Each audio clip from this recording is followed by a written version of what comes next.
E o seu brado era forte, tremendo. Sua voz, a pedra quebrou. E o véu do templo rasgado, ele grita: consumado está.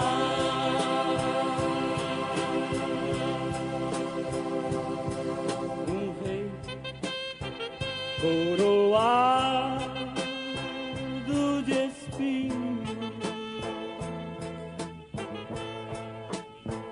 e seu trono era a cruz. Nossa alma estava em jogo, e aos poucos fugia a luz. De minuto a minuto, conflito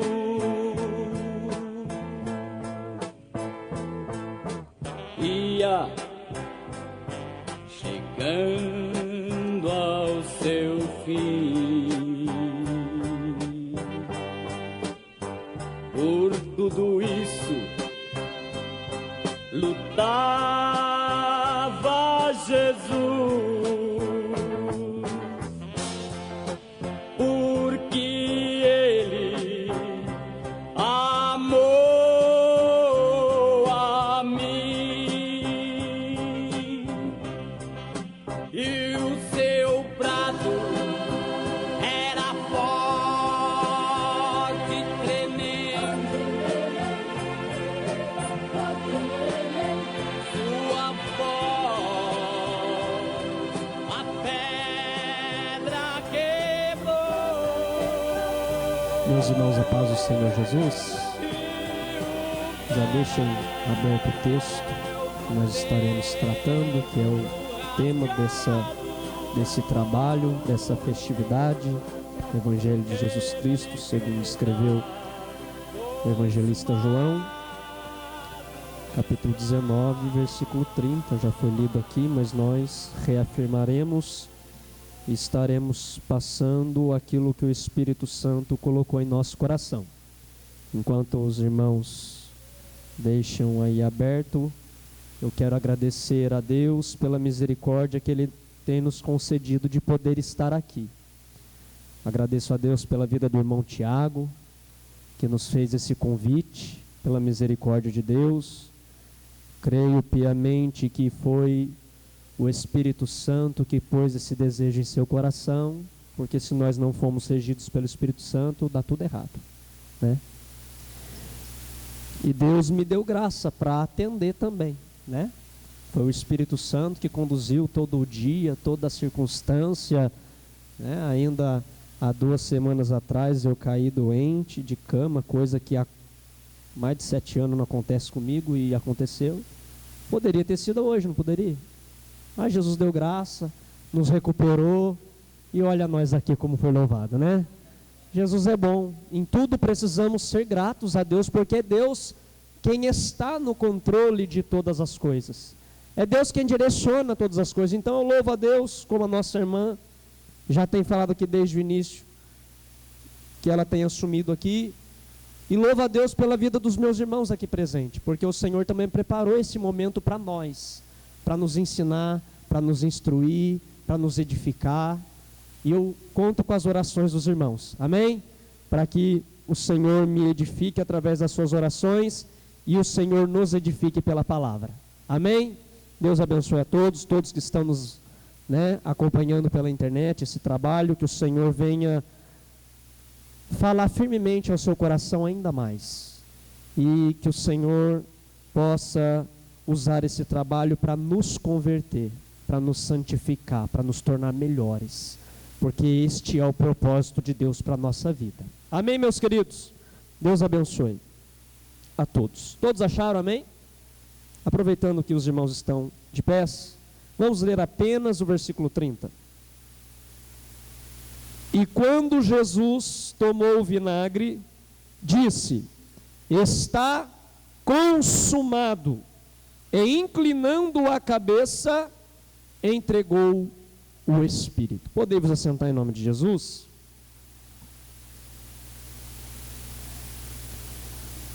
Esse é um texto muito profundo. E esse texto, inclusive, ele é rico em doutrina para as nossas vidas. E o Espírito Santo me fez uma pergunta, e eu quero repassar essa pergunta a você. Qual a importância do conhecimento da doutrina bíblica na minha vida? Qual a importância? Por que eu devo conhecer a doutrina bíblica? O que isso pesa na minha vida com Deus? Nós vamos tratar do assunto doutrinário desse versículo. Irmãos, por muito tempo eu falo daquilo que eu presenciei, então não se escandalizem, não questionem, porque são coisas que eu presenciei, eu sou testemunha ocular, tá bom? Por muito tempo eu ouvi alguns dos nossos irmãos, não todos, mas por muito tempo eu ouvi na minha infância pessoas que assumiam um púlpito, alguns deles pastores, a pregar contra o estudo da palavra. Como assim, irmão Jonas? A simples palavrinha que eles defendiam era defendiam contra, né? Era a palavra teologia. O que é teologia? Teologia nada mais é do que o estudo de Deus. Ninguém vai abrir Deus e vai estudar Deus, mas estudo daquilo que Deus revelou, daquilo que Deus deixou escrito, daquilo que Deus transmitiu através dos seus servos, profetas, através da história, através do seu próprio Filho Jesus Cristo, através dos apóstolos. Isso é doutrina. Doutrina, teologia, ensinamento. E aí, qual que era o respaldo que se usava? O respaldo que se usava é aquele famoso versículo, porque a letra mata, mas o Espírito vivifica. Fora de contexto, pretexto para heresia. Irmãos, me perdoem, mas eu preciso ser sincero. Tudo isso que nós vimos aqui, através do irmão que me antecedeu, e Deus usou tremendamente aqui, parte do problema que ocasiona toda essa corrente de males é a falta do conhecimento doutrinário da palavra. E eu não estou falando de uso e costume, estou falando de doutrina. Doutrina é ensinamento. Ensinamento da palavra.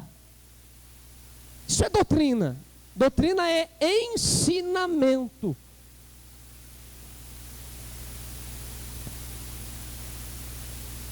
E o que a palavra nos ensina? Qual é a doutrina da palavra? Existem várias doutrinas na palavra e nenhuma delas contradiz a outra. Isso é que é mais lindo.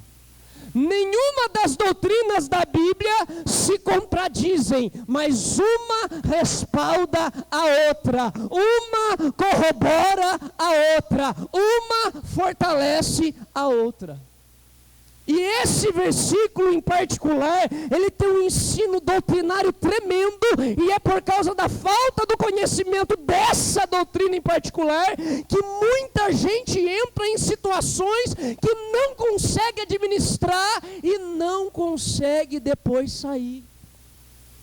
E eu não estou dizendo o caso de ser ou não ser crente, às vezes até é crente, até é cristão, até tem o coração regenerado, mas por falta do entendimento, do conhecimento, da doutrina, ele não entende, aí ele passa a lidar com coisas que ele não consegue, por falta desse conhecimento. Isso não influencia no termo da sua salvação, mas isso influencia na sua vida com Deus. Ele não consegue desfrutar daquilo que Deus tem para ele. Ele não consegue desfrutar daquilo que Deus conquistou para ele. E o Senhor tem essa instrução para nós. Mas vamos por partes. Vamos tratar da doutrina que está embutida dentro deste pequenino trecho desse versículo. Está consumado. Essa palavra de Jesus, irmãos, ela expressa tanta coisa. Ela expressa tanta realidade, tanta verdade, tanta coisa, que só o Espírito Santo pode nos revelar. E está tudo aqui escrito. É só nós nos aproximarmos dele com humildade e pedir: Senhor, me revela isso. E o Senhor tem prazer de se revelar a nós. A prova disso é que ele enviou Jesus, e a palavra diz que Jesus é a expressa imagem da pessoa de Deus, Deus se revelando ao povo através do Filho. Embora ninguém entendeu, mas João disse: nós vimos a glória de Deus na face de Cristo, como unigênito Filho. Na sua carta, João chega a ser mais específico, quando ele fala assim: nós tocamos a palavra da verdade. Olha que expressão rica. Irmão, pensa, lá João começa assim, ó, seu evangelho: no princípio era o verbo estava com Deus, e o verbo era Deus. Aí nessa quarta ele fala assim: aquele verbo que eu falei, quando eu escrevi os relatos do evangelho, nós tocamos aquela palavra. Os irmãos percebem como que existe uma beleza. E é isso que o Senhor quer que nós conheçamos. É essa beleza que o Senhor quer que nós vejamos. O que a palavra de Deus nos ensina? Eu preguei num outro trabalho desse aqui, em que o tema era: arrependei-vos. Quem se lembra? Alguns irmãos que estavam aqui se lembram. O que a palavra de Deus nos ensina?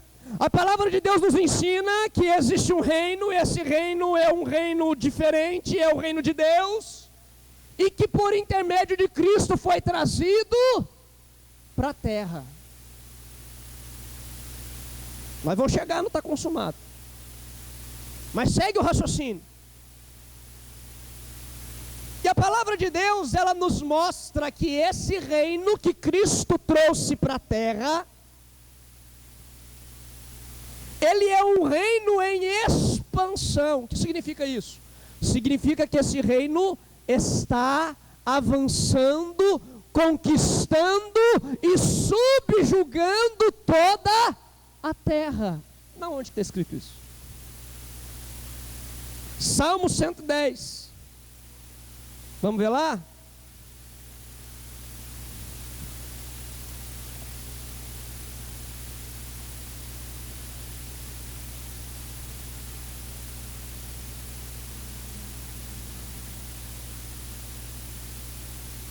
Olha só o versículo 1 do Salmo 110. Nós vamos passear pela Bíblia, tá bom? Hoje vai ser um pouquinho diferente. Nós precisamos entender a doutrina que está nesse versículo. Eu acabei de dizer que existe um reino que é de Deus, que é diferente, porque é eterno, e que Jesus trouxe esse reino para a terra. E esse reino está em expansão, conquistando e subjugando. Vamos lá. Salmo 110, 1. Olha o que está escrito aqui. O salmista, ele está tendo uma revelação divina. E ele está compondo isso. Ele diz assim, ó: disse o Senhor ao meu Senhor: assenta-te à minha mão direita, até que ponha os teus inimigos por escabelo de teus pés. Irmãos, para aqui um pouquinho, presta atenção. Nós não temos ideia disso aqui que ele está falando. Por que nós não temos ideia? Porque primeiro que a última guerra que nós vivemos, a maioria de nós que estamos aqui nesse recinto nem era nascido. A gente não sabe o que é isso, briga de reino contra reino. A gente não sabe o que é isso, subjugar o inimigo e colocar ele em submissão à sua vontade. A gente não sabe o que é isso. A maioria não. Alguns aqui até sabem, participou, uns foram até ativos, outros não, só viram de longe. Mas o contexto que nós vivemos não nos dá ideia do que está acontecendo aqui. Se nós não olharmos pelo contexto histórico que a Bíblia nos fornece, nós não vamos entender a grandeza da revelação da palavra de Deus. A Bíblia é um livro tremendo.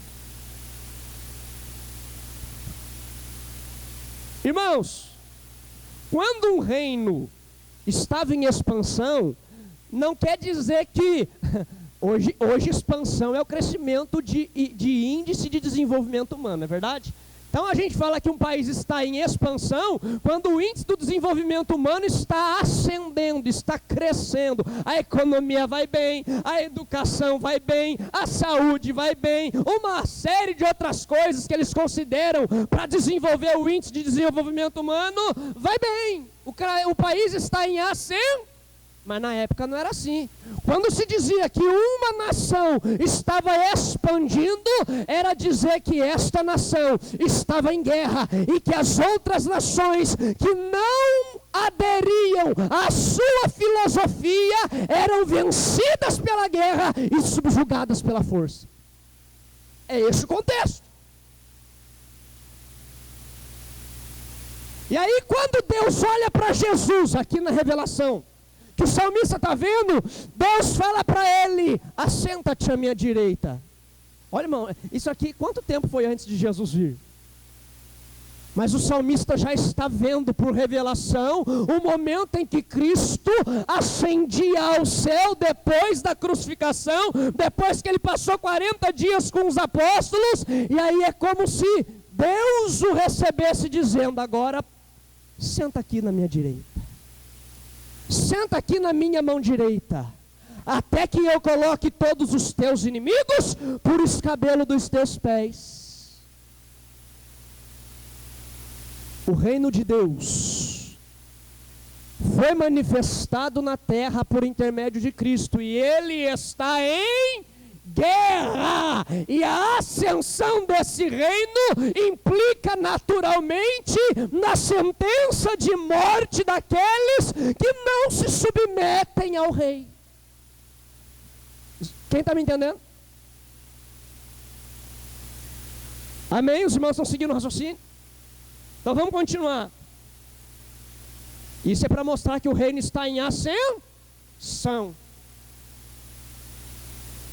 O Senhor enviará o cetro da tua fortaleza desde Sião, dizendo: domina no meio dos teus inimigos. E segue o salmo falando. Mais um texto para nós entender que isso é uma realidade, está revelado na palavra. Daniel.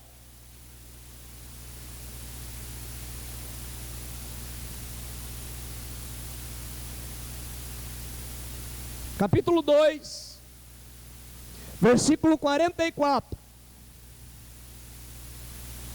e 45. Depois que Deus revela isso para o rei Davi, e ele compõe esse salmo, essa profecia linda, de coisas que nós não podemos imaginar, que nós só temos uma vaga palpitação. Deus mostra para um rei ímpio aquilo que ele ia fazer. Só que como o rei era ímpio, não tinha conhecimento de Deus, não tinha comunhão com Deus, não tinha vivência de Deus, aí Deus chamou um que tinha, para poder mostrar para o rei o que é que Deus ia fazer. E perceba, meus queridos, que Deus está tratando com uma nação. Por quê? Porque a nação que ele escolheu está num estado de decadência espiritual, e Deus agora resolve levantar uma nação ímpia para trazer correção para a sua própria nação, a nação de Israel. Quem está seguindo, amém? Só que essa nação não tem esse entendimento. Tanto é que Deus, pela boca de Jeremias, deixou bem claro: ele vai vindo com seu exército, o rei Nabucodonosor. Ele vai vindo, ele vai vindo, ele vai vindo. Aí quando chegar em determinado ponto geográfico, ele vai olhar para um lado, lá vai estar Jerusalém, em cima da montanha, com as muralhas fortificadas, com todo aquele aparato que, inclusive, se a gente for ler no Salmo, irmão, a gente fica de boca aberta. Devia ser lindo demais, não é verdade? Porque quando o salmista pega para falar dos muros, das torres, dos rios, dos cedros, e de tudo que tinha lá, irmão, é um negócio que não dá para imaginar. A gente não estava lá para ver. Mas devia ser bonito. E ele olhar para o outro lado e ia ter uma outra nação. Desse ponto geográfico ele ia estar, ele ia ver dois caminhos. E o que ele ia fazer? Deus revelando para Jeremias. Ele ia pegar o bucho de um animal, está escrito lá em Jeremias, quem lê Bíblia sabe disso. Ele ia abrir, ia jogar lá as pedrinhas dele, ia lançar sorte, a sorte cairia sobre Jerusalém. Qual que é o entendimento do rei? Deixa eu ver o que o meu Deus, não é o Deus soberano não, não é o Deus todo-poderoso não, era a idolatria que ele servia. Deixa eu ver qual que o meu Deus vai me entregar. E aí ele vai lá, faz as bruxarias dele e cai em Jerusalém. E o pior não é isso, o pior é que ele vai, conquista a cidade, arrebenta com tudo e leva o povo cativo. Mas por quê? Porque Deus deixou. Os irmãos estão percebendo? E agora, o que ele tem no coração dele? A nação que feriu a terra do Egito de maneira extraordinária, irmão. Não pensa não que os reis da época não sabiam da história do passado, porque sabia. Porque inclusive a maneira como Deus libertou Israel do Egito foi justamente para glorificar o seu nome por toda a terra. Inclusive quando o povo estava diante da muralha de Jericó, o povo em Jericó, está escrito lá em Josué, que o coração do povo estava desmaiado de medo. Os soldados estavam tudo pronto, mas só na aparência. Porque eles não estavam com a mínima coragem de lutar por causa da grande mão de Deus contra Faraó. E olha que Faraó era a potência da época, era os Estados Unidos da época. Era imbatível, era o maior exército, era o império mais bonito, mais elevado em conhecimento, em ciência, em tecnologia. Era o Faraó, era o Egito. Aí Deus pega, arrebenta com o Egito, deixa o Egito em miséria e arranca o povo de lá. Aí agora o Nabucodonosor está pensando na cabeça dele: bom, eu consegui o que nem Faraó foi capaz. Eu venci a nação que destruiu o Egito, a maior potência da sua época. E nisso está incluso ele dizendo que eu venci o Deus que matou os deuses dos egípcios. Os irmãos percebem? Por isso que Deus mostra para o rei. Só que, porque irmão, o ser humano tem esse negócio de se preocupar com amanhã, é ou não é verdade? E aí que está o problema. Aí o rei deita lá na cama para dormir, só que ele não dorme. Pelo menos não de imediato. Ele começa a pensar: conquistei Jerusalém, cidade que causou grande prejuízo a grandes potências mundiais. Mas o que vai ser depois? Como é que vai ser depois que eu não for mais rei? E nisso, nesses pensamentos, o rei adormece. Aí Deus vai lá e conta um segredinho para o rei. Deus mostra para o rei o que ia acontecer depois, não só dele, mas depois dele, do filho dele e de outras gerações mais. E o rei sonha, e quando ele acorda, ele fica encabulado, porque ele sabe que ele teve um sonho, mas ele não lembra. Ele fala, eu sonhei alguma coisa. Irmão, e para aquela época, sonhar era a mensagem dos deuses. A gente entende que Deus fala por sonho, mas a gente também entende que Salomão diz que pela muita ocupação vem os sonhos. Tem sonho que é só a mente trabalhando e a gente está vendo coisa que a mente está projetando, mas não tem nada a ver com nada. Mas eles não pensavam assim. Para eles, sonhou é mensagem de Deus. Seja do Deus verdadeiro, seja de idolatria que eles serviam. E o rei tinha que lembrar, porque ele tinha que saber que mensagem que era. Qual que é a mensagem? Eu sonhei, mas eu não lembro o sonho. Eu não sei que sonho é esse. Eu tive um sonho, eu tenho que saber o sonho. Daí ele reúne o sábio, astrólogo, todo mundo conhece a história. E ninguém consegue, porque ele não sabia, e ele não contava o sonho. Então como é que eu vou adivinhar o sonho de alguém que não lembra? Mas como foi Deus que colocou na cabeça dele? E como Deus sonda os pensamentos, as intenções do coração? Aí Deus usa Daniel. Aí Daniel conta, Daniel nem só conta o sonho, Daniel conta o fato de que o rei estava preocupado com o que ia acontecer depois, e que o rei estava pensando exatamente antes de dormir, e que daí Deus revelou para o rei o que ia acontecer. Olha que coisa linda, como é que Deus vai além da nossa imaginação. Aí, quando ele está dando a interpretação, ele fala assim, eu não vou contar tudo porque vai tomar muito tempo, os irmãos já conhecem a Bíblia, os irmãos sabem.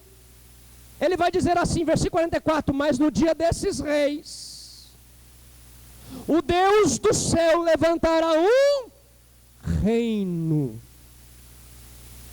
que não será jamais destruído, e esse reino não passará a outro povo, esmiuçará e consumirá todos esses reinos. A expansão do reino aqui, ó. Uma pedra cortada sem mão que despedaçou toda a estátua e encheu toda a terra. Está aqui, ó. Não é coisa do Jonas, não, é coisa da Bíblia. E será estabelecido para sempre, da maneira como viste, que do monte foi cortada uma pedra sem mãos, ela esmiuçou o ferro, o cobre, o barro, a prata, o ouro. O Deus grande fez saber ao rei o que há de ser depois disso. Certo é o sonho e fiel a sua interpretação. Então a palavra nos diz que há um reino, que esse reino ele tem por rei Jesus Cristo, designado pelo próprio Deus, quando ele disse, assenta-te à minha direita. E naquele mesmo salmo ele diz, o Senhor jurou por si mesmo e não se arrependerá, tu és sacerdote eternamente, segundo a ordem de Melquisedeque. Ponto final. Salmo número 2, eu ungi o meu rei sobre o meu santo monte. Jesus. Quem que é esse rei? Jesus. Isso a palavra nos traz. E nós precisamos entender essas coisas dentro da sua realidade. Nós não podemos fugir da realidade da palavra. Porque às vezes, irmão, a gente ouve essas coisas, mas a gente não processa. E aí a gente cai no erro de não conhecer a dimensão da informação. E a gente fica impossibilitado de crer naquilo que Deus está falando.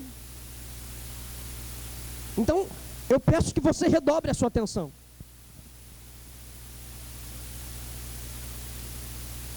Os textos que nós acabamos de citar deixam bem claro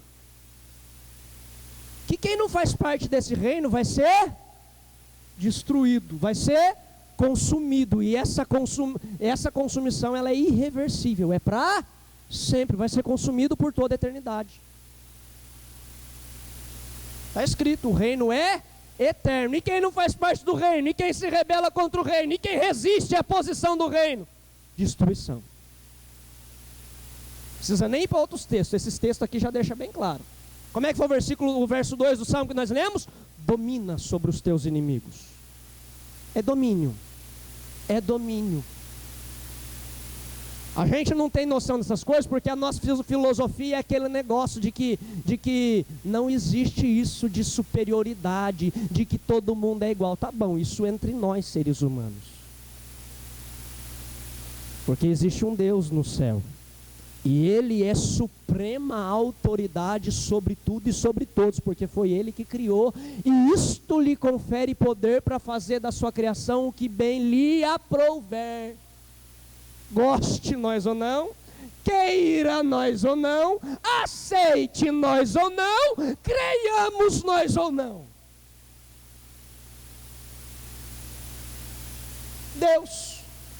Deus é Deus. Aqui, irmãos, só nisso aqui já dá para nós resumirmos naquilo que o nosso irmão falou. Deus está no absoluto controle de todas as coisas. Mas vamos continuar um pouquinho mais. Ainda tem mocotó para nós ainda. Os irmãos sabem o que é mocotó? Deixa isso para outro dia. Agora, vem cá. O reino está em ascensão. Quem não é pelo reino vai ser destruído.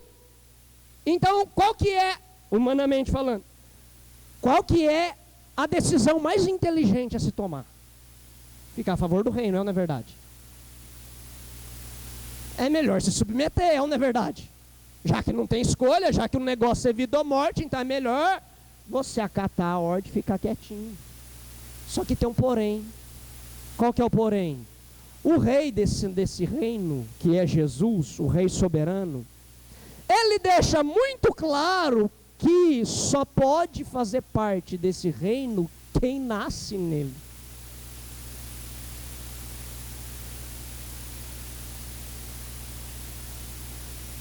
Olha só, presta atenção, a nossa Constituição, ela defende e ela separa quem é brasileiro de quem não é brasileiro. Eu não vou falar com toda a propriedade aqui como é que o artigo diz, até porque eu não estudo na área, mas eu vi algumas coisas. Então, no Brasil, brasileiro é aquele que nasceu aqui, obviamente, de pai e mãe, brasileiro. Ou que nasceu aqui de pai e mãe, pode até ter sido estrangeiro, mas se nasceu aqui é brasileiro. Quem mais? Aquele que veio morar aqui por um período de tempo, continua aqui, não cometeu nenhuma infração, se ele quiser ele vira brasileiro. Só que no reino de Deus não funciona assim. Ninguém chega de outra nação, entra no reino, fica um tempinho bonitinho e passa a ser cidadão do reino. Ou tu nasce no reino para ser cidadão do reino, ou você definitivamente não é cidadão do reino. E se você não é cidadão do reino, no reino não tem lugar para você. É Bíblia, ué, é a palavra.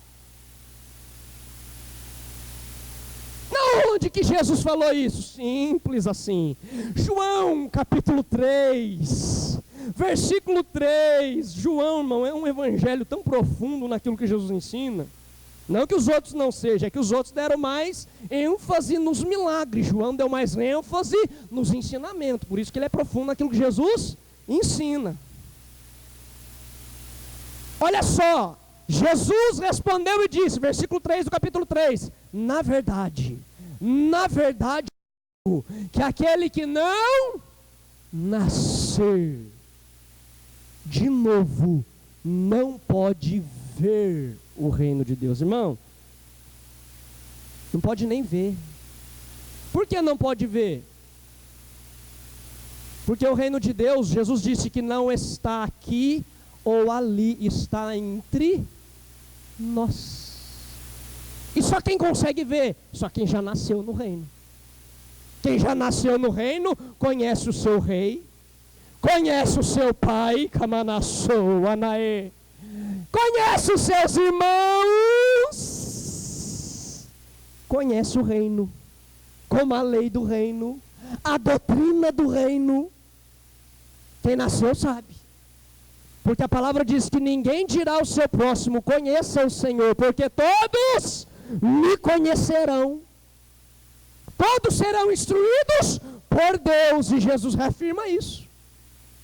Olha que coisa tremenda.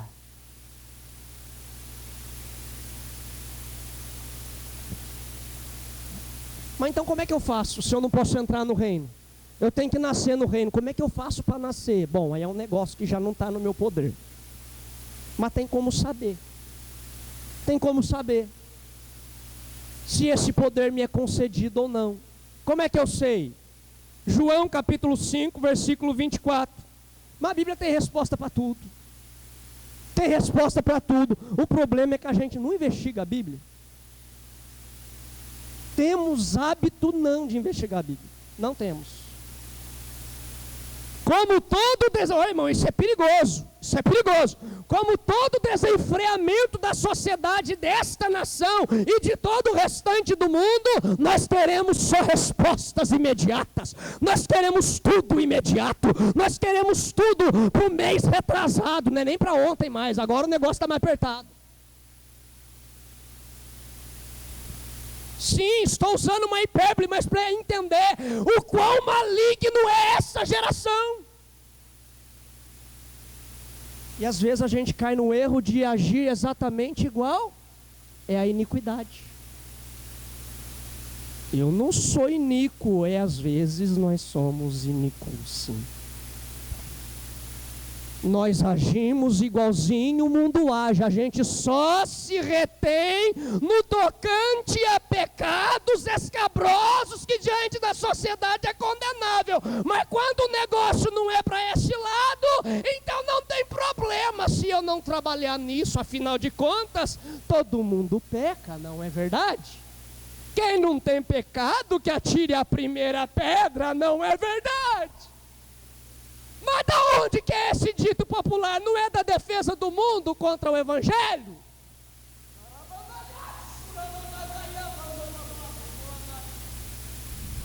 Está vendo como é que o nosso coração é ímpio? E Deus já disse isso por Jeremias. O coração do homem é enganoso e perverso. Quem o conhecerá? Mas Deus sonda os corações. E é porque Ele sonda que Ele trata no íntimo da nossa alma. Eu até posso não querer tocar no meu pecado que está quietinho lá, que não é condenável pela sociedade, mas Deus quer tratar ele. E como Deus me fez ser herdeiro dessa promessa, pode ter certeza, nem que seja para Deus me colocar no vale da sombra da morte, Deus vai tratar esse pecado. Nós vamos chegar lá não, vamos falar mais amplamente disso depois. João capítulo 5, versículo 24. Como é que nasce de novo? Como é que nasce de novo?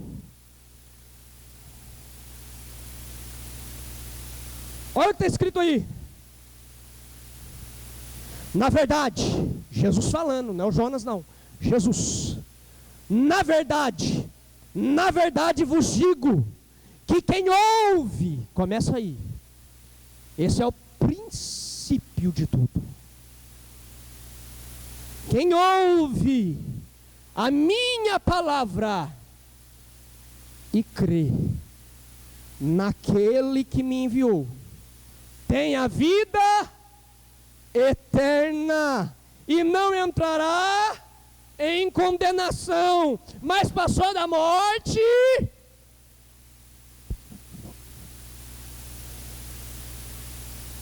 Olha só,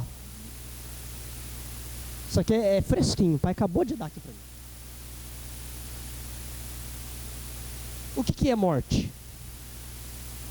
O que é morte? Quem concorda que morte é ausência de vida? Sim ou não? Não é lógico? Morte é inexistência, tá certo? Ausência de vida. Amém? Todos entendem isso? E quem não nasceu, é vivo ou é morto?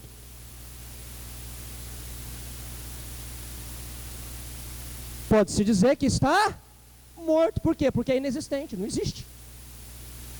E quando Jesus fala que quando eu ouço e creio, eu passo da morte para a vida, vamos entender?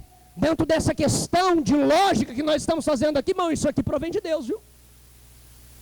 Deus nos deu capacidade de pensar justamente para nós entendermos essas coisas tremendas que Deus dá. Passou da morte para a vida, passou da inexistência dentro do reino para a existência do reino. Antes não existia, agora existe. Antes não era nada, não tinha conhecimento de nada, ninguém conhecia e não era conhecido de ninguém. Mas agora nasceu. E se nasceu, aí é conhecido por todos. Quem está me entendendo? Por isso que Jesus na sua sentença diz assim: apartai-vos de mim, vós que praticais a iniquidade, eu não vos, porque não nasceu no reino.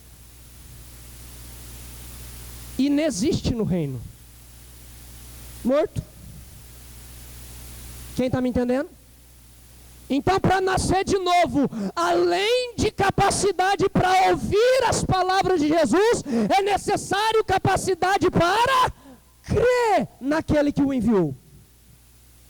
Porque Jesus não falava de si mesmo, Jesus mesmo que foi dizer isso, mano. Não estou falando nenhuma heresia aqui não, pelo amor de Deus. Jesus disse: as coisas que eu vos tenho dito como o Pai molas ensinou. Foi Jesus que falou. As coisas que eu vos digo, não as digo de mim mesmo, mas vos digo como o Pai me ensinou. Ninguém viu o Pai e ninguém o conhece, mas eu conheço o Pai e faço as mesmas obras que Ele faz. Ponto. Jesus falou, está falado. Agora, se eu quero entrar em questionamento, irmão, fica à vontade para questionar o que quiser, mas não contradiz a palavra não. Jesus falou isso e eu não sou louco de contradizer. Por isso que Jesus fala: crê naquele que me enviou.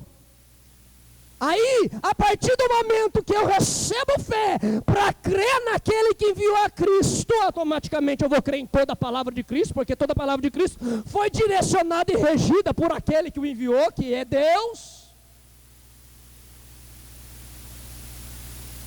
Aí eu vou ter a participação na vida eterna. Passei da morte para a vida. Não vou entrar em condenação. O que Jesus está dizendo? Não vai fazer parte desses inimigos que vão ser destruídos, porque lá eu não existo mais. Lá eu morri. Lá eu fiquei inexistente. Agora eu existo na onde? Agora eu existo no reino. Agora eu vivo dentro do reino. Agora o meu Senhor não é mais os meus desejos que outrora me dominavam. Agora é Jesus, o Rei dos Reis, o Senhor dos Senhores, o Mestre, o Professor por excelência. Ele é o meu dominador agora. Eu me submeto a Ele. A única voz que eu ouço é a dele.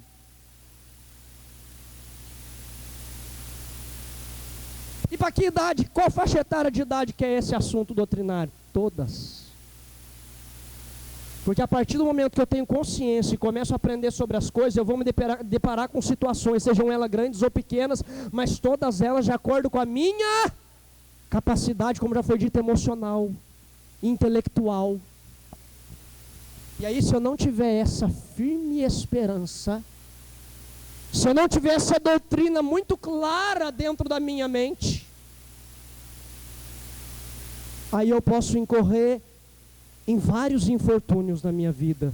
Coisas em que em momentos que eu poderia estar dando glórias a Deus, eu passo murmurando, eu passo pecando contra o Senhor. E aí a minha vida com Deus não é aquela vida que se diga: que crente exemplar é ele. Mas somos seres humanos. Agora não podemos usar isso como desculpa. Interessante que o irmão falou aqui antes, que essas coisas confrontam a nossa fé. Por que confronta? Porque a gente tem conhecimento. Qual que é a dificuldade? A dificuldade é crer. A dificuldade é confiar.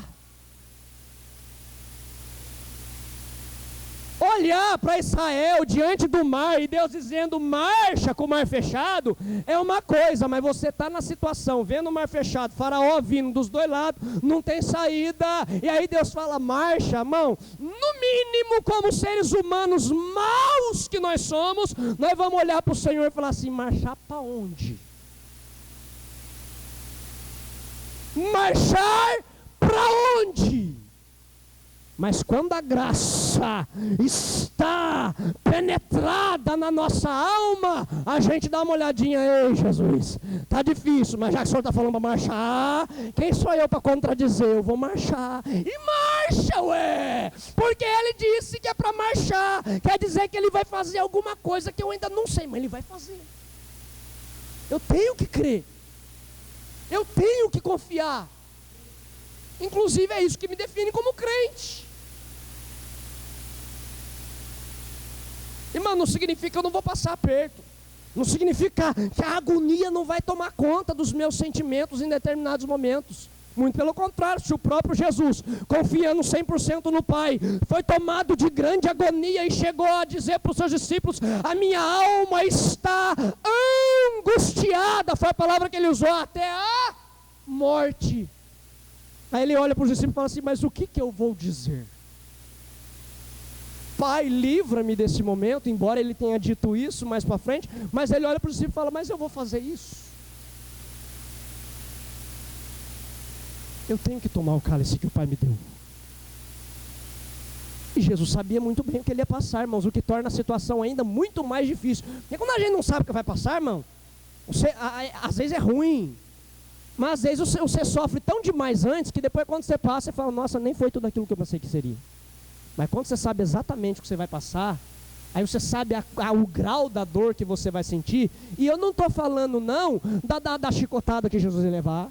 Eu não estou falando do cravo que ia entrar na mão dele. Eu não estou falando do cravo que ia entrar no pé. Eu não estou falando dos murros, das bofetadas, dos cuspes. Eu não estou falando de nada disso. Eu estou falando do fato de que Jesus, o Filho fiel e obediente, teria sua comunhão com o Pai totalmente rompida por causa do meu e do seu pecado.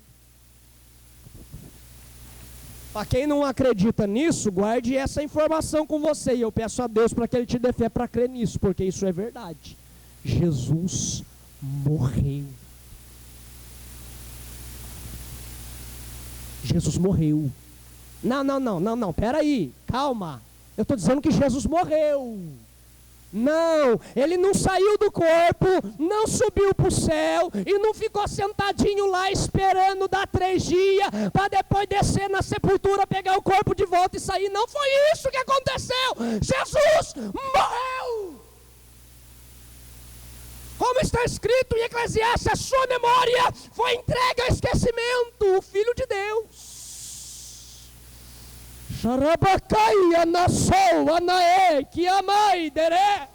A dor que Adão sentiu quando ele se desligou de Deus foi a mesma que Jesus sentiu quando ele expirou. É por isso que ele tão intensamente gritava, dizendo: Pai, se for possível, passa de mim esse cálice sem que eu beba. Todavia, seja feita a tua vontade, não a minha. E a agonia era tão grande que a pressão arterial dele subiu tanto que ele começou a suar gota de sangue. Alguém aqui já passou por esse tipo de pressão alta? Não, né? Mas ele passou porque ele sabia que naquele momento ele simplesmente estaria na posição de opositor de Deus. Justo ele que nunca se opôs em maneira nenhuma. Nem estando em carne, ele nunca se opôs a Deus. Mas naquele momento ele assumiu a postura de opositor e foi totalmente desvinculado de Deus. Morto. E Pedro usa essa expressão: mataste o príncipe da vida.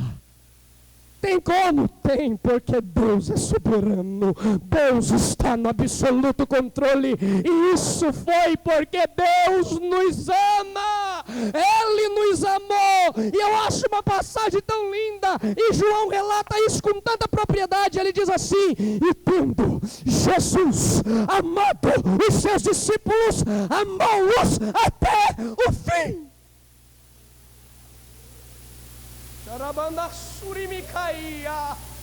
Oh glória! Irmão, quando eu não compreendo esses pontos doutrinários da palavra, sabe o que acontece? Eu tenho deficiência para compreender o amor de Deus. E quando eu não compreendo o amor de Deus, eu não creio que Ele me ame tanto assim.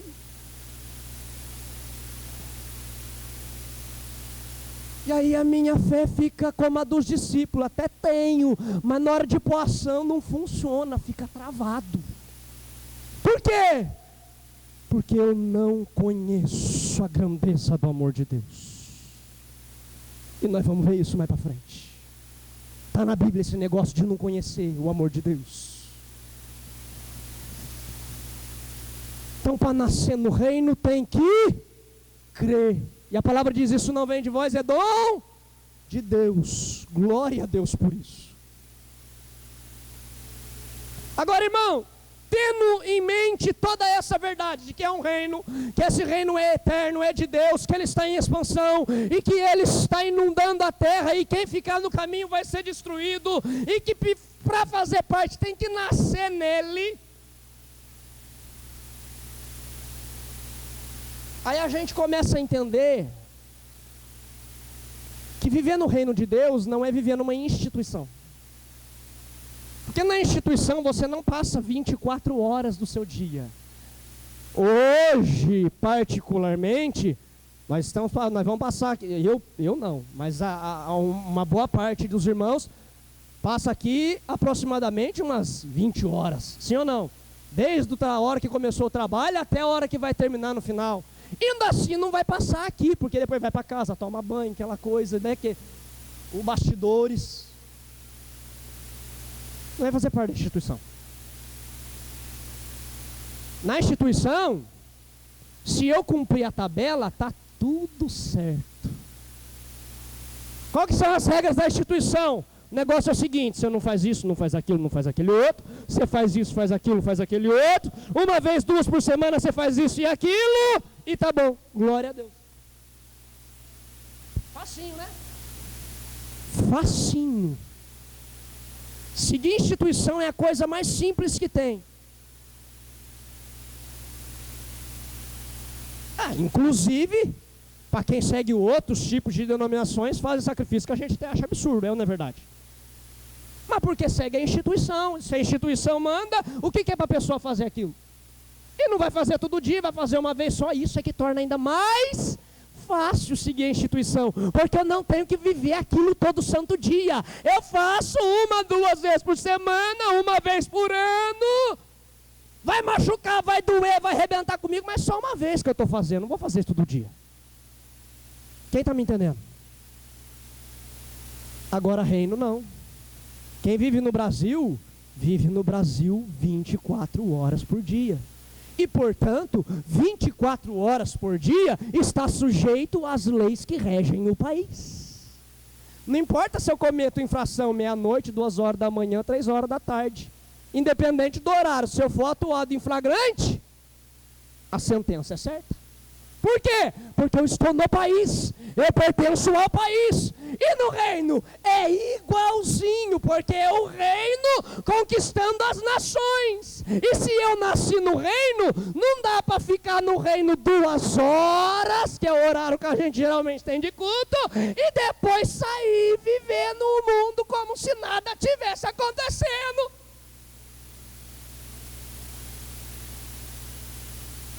E se eu vivo no reino irmão, essa é a parte mais difícil de entender.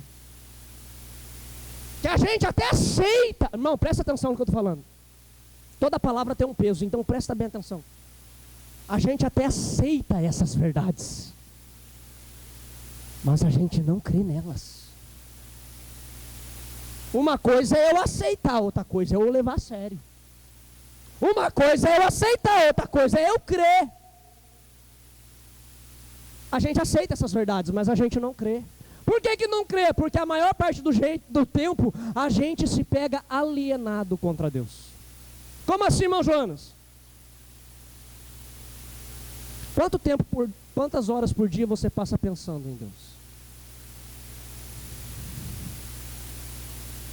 Em quais atitudes você toma da sua vida que você para e pensa: deixa eu pensar, isso vai glorificar a Deus ou isso não vai glorificar a Deus?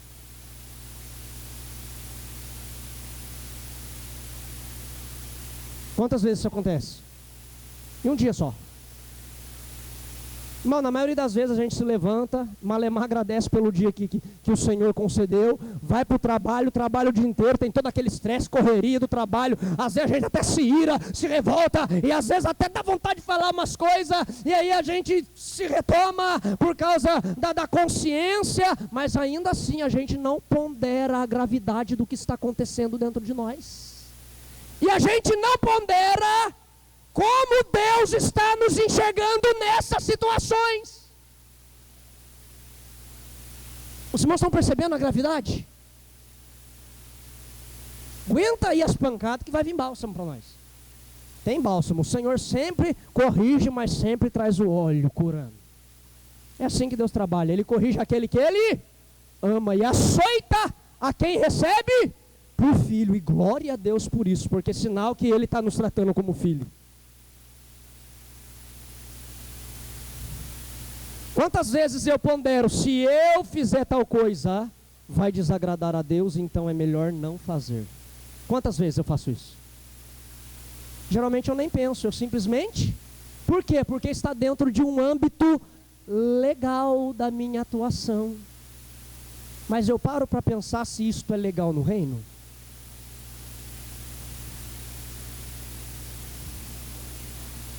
Eu paro para pensar se o que eu estou fazendo, embora seja um parâmetro legal e moral da sociedade em que eu vivo, eu paro para pensar se isso é legal e moral no reino. Em geral a gente não pensa assim, né? Isso é alienação. A gente está vivendo como se Deus não estivesse participando da nossa vida.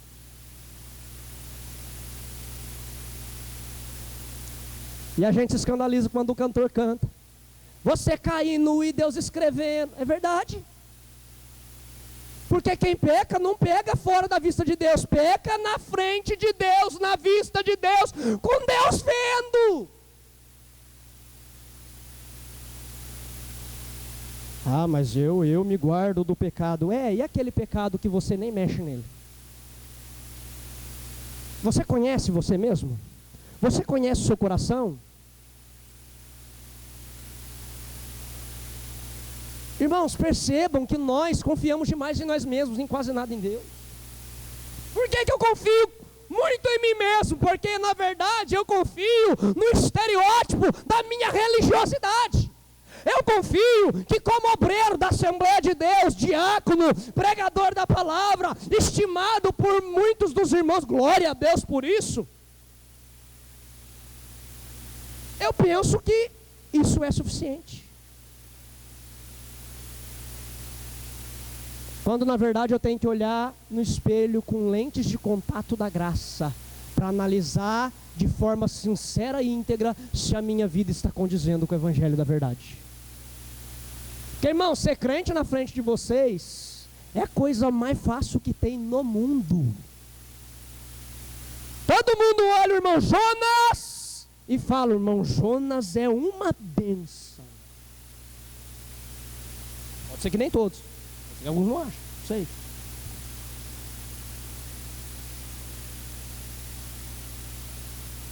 Mas é fácil.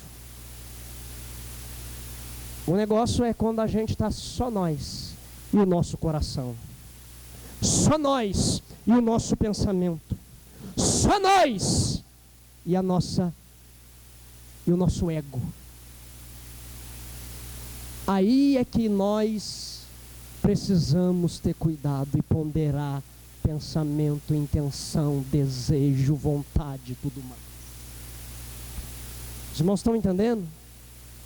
Isso é viver no reino. Por isso que a palavra fala, ninguém se estribe no seu próprio conhecimento. Nossa, irmãos, por favor, isso que eu vou falar são pessoas que falaram. E eu tive que ouvir, porque graças a Deus eu ouço muito bem. Embora não na maioria das vezes. Porque eu sou muito distraído. Nossa, irmão Jonas fala a palavra de uma forma grande coisa. Isso não sou eu que estou falando de mim mesmo, tá? São pessoas que falam e a gente ouve. Poderia ser qualquer um aqui. Permita minha irmã Nelma usá-la. Amém? Posso? A irmã Nelma faz o jogral com uma autoridade. A irmã já ouviu isso? Já ouviu? Não? Não? Que bom. Eu já.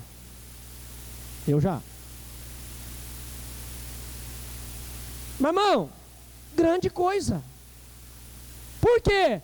Porque não somos nós. É o Espírito de Deus que habita em nós. Isso são as pessoas que vêm e se maravilham por falta de entendimento de que isso é dado por Deus. E, inclusive, falta de entendimento que Deus faz isso por amor a eles mesmos. Por quê? Porque Deus quer que eles sejam participantes dessa graça. Mas daí tem uns que ficam admirando de longe, nunca entende que isso aí Deus está dando para você. A revelação do reino é para você desfrutar dela. Quem está entendendo? Quem nunca ouviu dizer, com todo respeito, eu preciso, irmão, ser sincero, eu preciso, em algumas partes, quebrar a ética aqui, eu vou quebrar. Preciso, porque são coisas que nós não nos policiamos. E a gente peca. Quem nunca ouviu isso? Eu duvido que ninguém nunca ouviu aqui. Pastor Afonso instrui com tanta sabedoria, e é verdade, instrui mesmo. Concordo plenamente em grau, número e gênero. Uma grande coisa. Não fosse ele, Deus daria para outro. A gente, irmão, admira com coisas que não é para admirar. Porque Deus dá para um quanto dá para outro. Deus dá para A, Deus dá para B, Deus dá para C, Deus dá para E, Deus dá para quem quer. Agora o negócio é, você está vivendo de acordo com a lei do reino. Será que a gente para ponderar essas coisas? A gente pondera tanta coisa, mas a gente não se pondera. Nós não nos analisamos a irmã que está na frente, o irmão que está na frente, o pastor da igreja, o pastor do ministério, analisamos o fulano, o beltrano, mas nós não nos analisamos.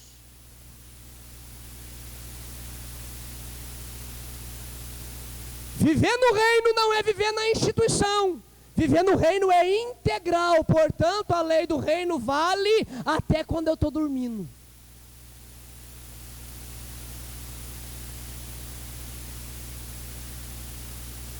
E é aí que mora a importância vital do conhecimento da doutrina. Porque se eu não conheço a lei do reino, se eu não conheço a espinha dorsal que rege toda a lei do reino, porque toda lei tem por trás uma constituição. É tudo baseado ali, não pode ferir a Constituição. A lei pode mudar o quanto quiser, mas a Constituição tem que ser única. Porque senão vira bagunça. Porque essa lei pode ser mudada e desmudada como bem entender. O que vai resguardar o cidadão? A Constituição. Não é assim? E a lei de Deus, ela é a espinha dorsal do reino. Deus não muda lei nenhuma. Mas Deus tem o padrão exato de tudo. E toda a lei de Deus é baseada nesse padrão. E nenhuma fere esse padrão. Por isso que eu preciso conhecer. Porque se eu não conheço, eu corro no erro de infligir. E infligindo eu posso atrair consequências. Nós vamos chegar na doutrina. Aqui está o texto. Está consumado. Que doutrina esse texto traz para nós, para que nós possamos ter um vislumbre da lei do reino? Esse texto traz a doutrina que nós usualmente chamamos de substituição. A doutrina da substituição. O que é a doutrina da substituição? A doutrina da substituição é o fato de que Jesus se fez homem, e não apenas isso, ele pegou tudo que era pecado em mim e em você, e ele trouxe para a sua própria carne. Ele nunca pecou. Jesus nunca cometeu pecado ou transgressão, mas ele pegou o meu e o seu pecado e ele colocou tudo sobre a sua carne. E aí, E aí, quando ele foi desligado de Deus, quando ele foi morto, ele estava recebendo exatamente a minha e a sua pena de condenação. É isso que a doutrina diz. Irmão Jonas, mas tem esse nome na Bíblia? Olha, esse nome propriamente dito não tem não. Mas tem muito respaldo para defender. Um deles, João olha para Jesus e diz: este é o Cordeiro de Deus, que tira o pecado do mundo. E se a gente for para a lei, qual que era a função do Cordeiro no sacrifício? Não é substituir o pecador? Sim ou não? Quem pecou? Eu. Quem vai morrer? O Cordeiro. Eu estou sendo substituído. E eu pequei, mas quem vai pagar o meu pecado é o Cordeiro. E aí tem uma coisa muito linda que é: eis o Cordeiro de quem? De quem? Então quem que ofereceu o Cordeiro? Quem que ofereceu? Deus. Será que Ele me ama? Será que Ele me ama? Foi Ele que ofereceu Jesus. E Jesus de bom grado, porque Ele nunca se opôs. E a sua obediência sempre foi voluntária. Jesus não obedecia por coação. Jesus obedecia por voluntariedade, porque Jesus e o Pai são um. Irmão Jonas, é difícil de entender, pois é, porque isso é um mistério muito grande e Deus não deixou revelado para nós. A gente só tem que contentar com essas informações e entender que isto é uma obra tremenda de Deus em nosso favor. Na onde que está escrito que Ele fez isso por mim? Isaías 53, versículo 4 e 5. Todo mundo conhece, mamãe, eu vou ler porque é para que você entenda que o assunto é Bíblia. É doutrina, é Bíblia, é ensinamento. Versículo 4, verdadeiramente, uma afirmação categórica, verdadeiramente Ele tomou sobre si as nossas enfermidades e as nossas dores levou sobre si, e nós o reputamos por aflito, ferido de Deus e oprimido. Versículo 5, mas Ele foi ferido, nós o reputamos como ferido de Deus. Mas por que Ele foi ferido? Pelas nossas transgressões e moído pelas nossas iniquidades. O castigo, a pena, a maldição, a condenação que nos traz a paz estava sobre Ele, e pelas suas feridas, pisaduras, nós fomos sarados. Substituição, pastor Marcos. Ele pegou o meu lugar. Isso me possibilitou ser sarado. Então não quer dizer que Ele só assumiu o meu pecado, quer dizer também que Ele me deu a sua justiça. Na onde que está isso? Simples, nós já vamos terminar. Aguenta aí, irmão, um pouquinho. Romanos capítulo 5.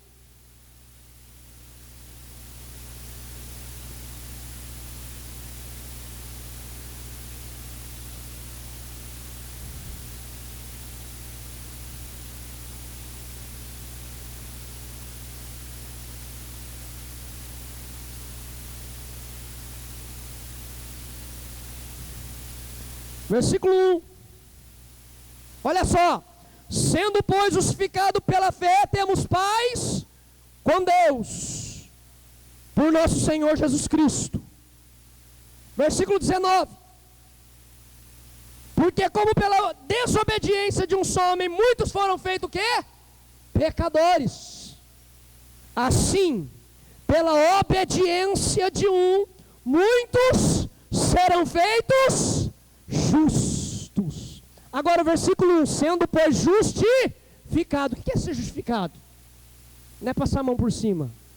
Ser justificado é ser tornado justo.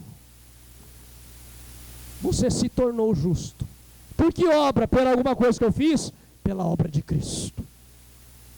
Toda a sua obediência na terra foi concedida a mim, atribuída a mim, e é por isso que hoje eu tenho ousadia, ou pelo menos eu devo ter ousadia para entrar diante do trono da graça e desfrutar da misericórdia de Deus que há por mim. Está escrito isso lá em Hebreus.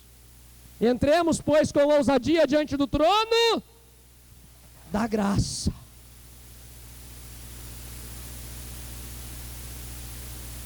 E se eu não entendo essas coisas, eu não conheço o amor de Deus. Efésios 1,16, para nós encerrar.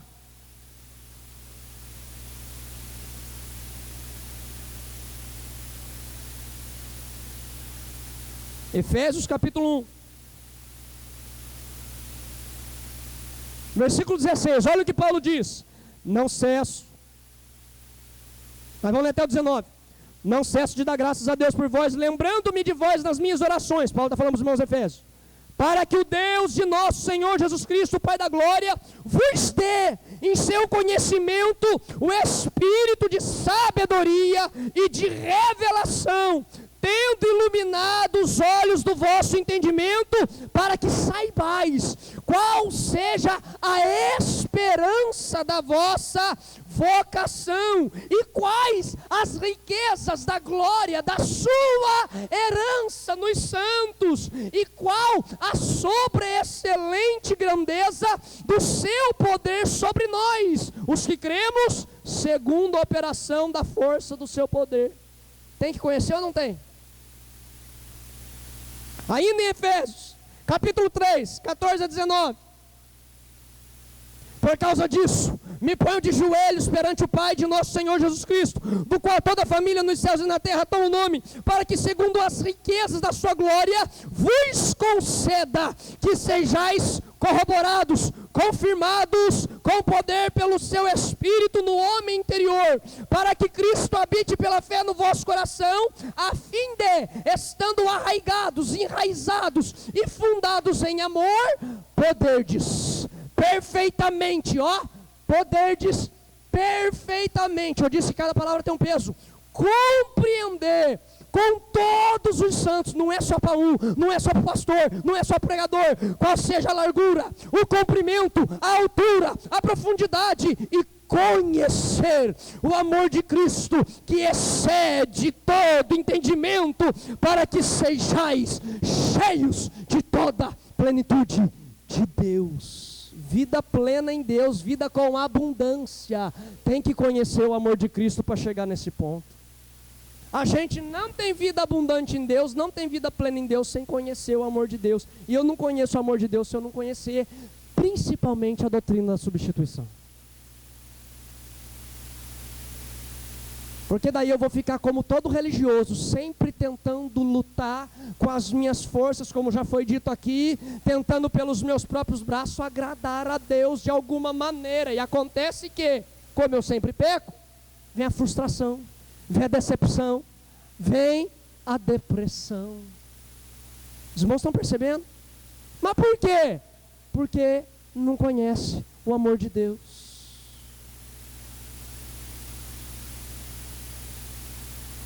Quatro, 25, 32.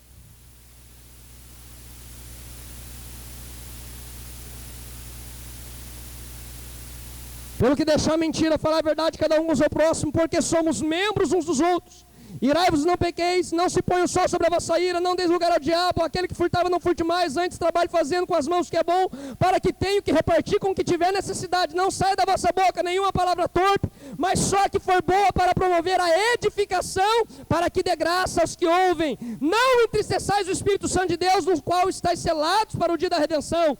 Toda amargura, e ira, e cólera, e gritaria, e blasfêmias, e toda malícia, seja tirada de entre vós. Antes sede uns para com os outros, benignos, misericordiosos, perdoando-vos uns aos outros, como também Deus vos perdoou em Cristo. O que isso tem a ver com o amor de Deus? Isso tem a ver que quando eu conheço tudo isso acerca da substituição, porque Paulo está trazendo todo um corpo ali, nós pulamos bastante texto, mas se você perceber a construção que Paulo faz, você vai ver coerência em tudo isso. isso vai me possibilitar, não pela minha capacidade humana ou pela minha força, mas pela certeza do amor de Deus para comigo, pela plena convicção do que Ele fez pela minha vida, a trabalhar todos os pecados que Paulo colocou aqui. Dentre eles a ira, a gritaria. Qual pai que não se pega em gritaria, né, com o filho? Jesus. Pois é, está escrito aqui como pecado. Porque a gritaria é uma manifestação da ira. Eu não vou entrar nesses pormenores porque não temos mais tempo. Mas você já conhece, você é cristão, você sabe.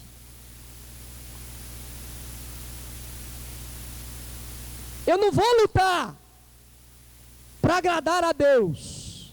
Eu vou lutar com Deus para me assemelhar cada vez mais a Cristo. Olha que diferença.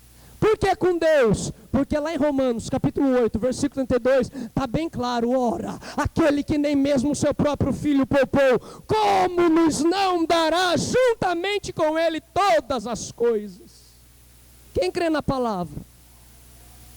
É Jesus que está falando tudo isso. Se Deus não poupou Jesus por amor de mim, será que Ele também não vai me dar capacitação para ser tal qual Cristo é? Será que Ele também não vai dar todas as graças que acompanham Cristo na minha vida? Deus faria alguma obra incompleta? De maneira nenhuma. Aquele que iniciou em vós a boa obra é fiel para aperfeiçoar até o dia de Jesus Cristo. Ponto final. Deus começou, Deus acaba. Autor, consumador da fé. Porque a fé tem início e tem consumação, senão não estaria escrito isso. Qual que é a consumação da fé? A nossa herança nos céus. Então até lá, tudo que acontece na minha vida, doença, perdas, desentendimentos, problemas familiares, desemprego, tudo que acontece na minha vida é Deus trabalhando no meu caráter, porque Ele já me introduziu no reino.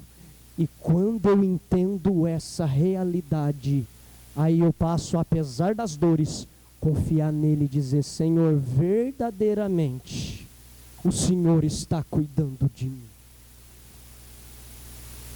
É por isso que Paulo fala: eu me alegro nas tribos. Ele entendia, ele sabia que tudo aquilo fazia parte do seu aprendizado, da formação do seu caráter. A gente entende essas coisas? Ô irmão, na maioria a gente não entende não. A gente quer se escabelar porque está dando tudo errado na nossa vida e a gente não entende. Isso é alienação. A gente não entende que Deus está no controle. O salmista diz no Salmo 139: o Senhor escrevia todas essas coisas no seu livro quando nenhuma delas existia. Meu filho, tudo que vai acontecer na sua vida já está escrito por Deus, quando nada disso ainda pensava em acontecer. Porque Ele te ama. E Ele está trabalhando no seu caráter. Quantos creem nessa verdade? Quantos entenderam a doutrina da substituição? Paulo diz: não depende do que corre ou do que quer, mas do que se com. Olha para o seu irmão, eu não costumo fazer isso, mas faz isso hoje. Olha para o seu irmão e fala para ele: Deus se compadeceu de você. Aleluia! Qual a prova disso? Você está aqui hoje ouvindo essa palavra e Deus está te capacitando a crer nela. Deus se compadeceu de você, então tu está no reino, então caminha, então luta sim contra o pecado, mas não pela sua própria energia, mas na firme consciência de que já está consumado. E é aqui que entra o texto, quando Jesus disse: está consumado, Ele disse: os salvos, os eleitos estão salvos, os ímpios estão condenados, e o Senhor está glorificado. Acabou, eu consumei a obra, já está tudo pronto, está consumado. Quando Ele diz está consumado, Ele está dizendo: acabou tudo, está tudo feito. Por isso que Paulo diz: Deus chama as coisas que não são como se já fosse. Quando Ele diz está consumado, não foi só o ato da morte, foi tudo. Toda a história da humanidade ali foi consumado.